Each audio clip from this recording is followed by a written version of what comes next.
Welcome back to the Wulfwagen channel. My name's Alec, and I'm going to show you how to build the coolest adventure van on the planet. In this episode, I'll explain my design choices in more detail while we await the arrival of our new empty van from the factory. Levels of insulation, the water systems, heating, power, charging and solar energy, all will be explained in this video. The build is based on a 2020 Fiat Ducato. It's the highest and longest model H3 L4 Maxi. I chose this model after a recommendation from a good friend who told me that it would carry the most weight for its class. He'd had experience with a fleet of these vehicles for his business. I wanted the greatest amount of space, but in the smallest length of van. One that's easy to manoeuvre and park. An electric elevating bed in the roof, to me, was the ideal design. So I knew I needed the highest van, so I could stand up straight underneath it. I searched the internet to buy one and came across an awesome video by Sunlight. I loved their concept. It aligned exactly with what I wanted to do with my van. Their adventure van inspired the outside of the Wulfwagen, but it made me think about a more realistic solution for full-time living inside.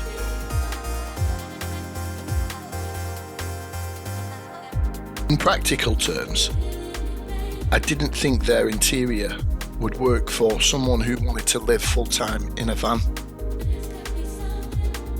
So I did a little bit more research and discovered a program called Vanspace 3D. It's a simple CAD program that allowed me to play around with the layout of the interior before I'd bought one.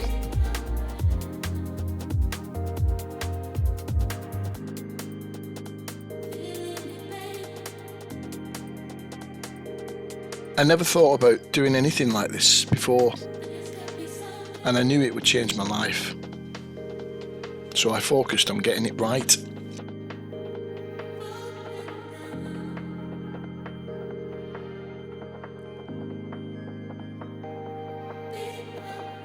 And so the building process began when I finally sourced the right van a few weeks later.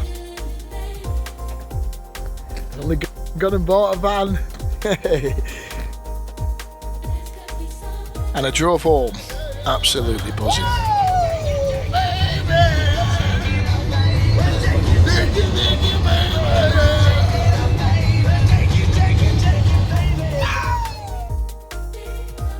I couldn't wait to get started, and so first I boarded out the floor with 25mm of Celotex. On top of that, I placed 15mm of marine board. Then I started on the walls. There are 5 layers of insulation in the Wulfwagen. First is a vapour barrier that's 10mm thick. The second layer applied is recycled plastic insulation fibre. It's ideal for van insulation. Beyond that is the third layer, Celotex panels, again 25mm thick. And on top of that, 5mm of plywood. Finally, the finishing layer. I applied a wood effect vinyl. The van is absolutely roasting in winter. If you plan to live in your van, then the most important factor to consider is water. There are 2 57-litre tanks built into the Wulfwagen. If, like us, you like to shower every day and clean off the dog after a couple of muddy walks, wash the pots plenty of times, then 114 litres of fresh water is easily enough for a long weekend. The water tanks are both linked, with all the pipes routed inside the van so they don't freeze over. As you fill one, you fill both of them. Wastewater then feeds into the grey water tank, which is located underneath. It holds up to 90 litres, and when it's really cold, it does freeze, especially in the mountains in winter. So I installed 3 heater pads. I also insulated the tank with the same 10mm sticky back foam that I described earlier. The heater pads are switched on with the red switch on the main custom control panel. In total, they draw 24 amps of current from the battery, but they're thermostatically controlled and only activate at 5 degrees or lower. They switch themselves off when the tank reaches 20 degrees C.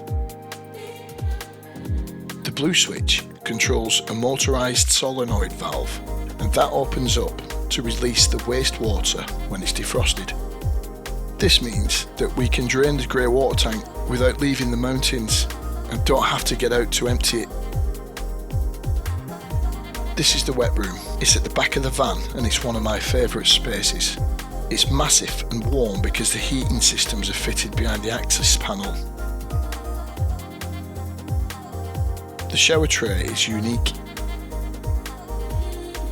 I created it after being frustrated with the original shower tray that I'd installed. The water wouldn't always drain down the plug hole, so I'd have to use a squidgy. It doesn't sound like much, but little details make a difference when you live in a van. So I manufactured a new shower tray and installed these drainage channels either side, so that no matter where you park and how level the van is, the water will always drain away. The heating system. I originally bought a Truma 4C boiler. It cost nearly 1,500 quid at the time, and naively presumed it was the best. It was brilliant. I could control the temperature remotely, but it burned through gas like there was no tomorrow. Finding LPG in the Alps isn't always easy. The gas tank is located where the spare wheel used to sit underneath the van. It holds 44 litres, about 80% of its capacity, but it'd run out in weeks in the winter season. That turned out not to be practical, as well as expensive. On top of that, Leanne and I'd have to wait 30 minutes or so in between showers because it took that long to reheat. Annoyingly, once their 2-year warranty had run out, I had a few problems with it. First, the circuit board packed in. The heating element started to fail. So I decided to change the whole system. I replaced it with a 5 kilowatt diesel heater. And I also sourced an instant hot water heater from Amazon. I struggled, but eventually I managed to fit them both in the same space where the Truma had been. Now, if we're hooked up to campsite water, which is rare because this is built primarily for off-grid living, we can have hot showers until the cows come home. That setup's also lighter than the Truma, it's less complicated and it's far more fuel efficient. So far, after a year of use, I've refilled the gas tank only once. In terms of battery power, you might notice from the pictures that the initial build had a small Victron 100 amp hour lithium battery. At the time it was expensive technology, but I also had less of a power demand. It barely lasted 2 days in winter, when you're in the mountains covered in snow, then your solar panel doesn't harvest any energy at all. So it was replaced first with a 200 amp hour lithium battery, and finally a 460 amp hour Fogstar lithium battery. It's more than enough power, and so far we haven't run dry, even after using a hairdryer, ironing and the PlayStation. As soon as you drive anywhere, the Sterling 60 amp battery to battery charger kicks in. All the energy requirements were looked after by a Victron Easy Solar 1600. I don't have that anymore. After 2 years, that also started to malfunction. When you're living in a van, having zero power makes you find a solution rapidly. I bought separate control units for the electrics too. And that includes a Renogy 50 amp solar charger, a 3000 watt inverter, and that's made by Fogstar, a 50 amp battery charger from the same company. On the roof is just one solar panel. It's made by LG and it's called the Neon Black 2. At the time in 2021 it was the best, and probably still is, one of the best solar panels on the market. It's rated at 360 watts, but as you can see from the screenshotted Bluetooth app, it's generated much more than that on really sunny days. Just over 400 watts of solar energy, which is impressive. As it stands, the van weighs around 3,100 kilograms with full water tanks and 90 litres of fuel. Fully laden with clothes, food, dog, toiletries and lots of booze. We're well under the 3.5 ton limit. All the electrics are accessed through the cupboard. I installed a network hub too. It's made by TP-Link and takes a mobile SIM card. It allows us to stream through the TV, connect the laptop to the internet while we're on the road. It also means we can track the position of the van when we're not in it, just in case we get lost, can't find our way back. The powerful aerials on the roof help massively.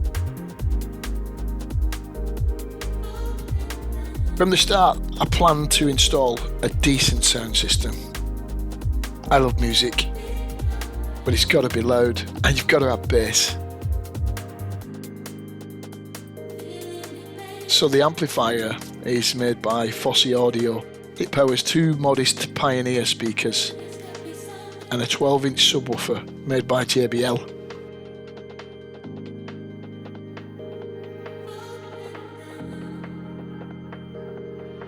Fridge freezer, it's a Vitrifugo 110 litre model and runs just on 12 volts. The fridge is mainly to carry wine and other bits of food and drink. I also utilise the step as a pantry. Underneath it we've got tins, cans and extra bottles of wine just in case. The other spaces to mention are where we keep our clothes, which is over the cabin. We did think about putting some overhead cabinets, but we really don't need it.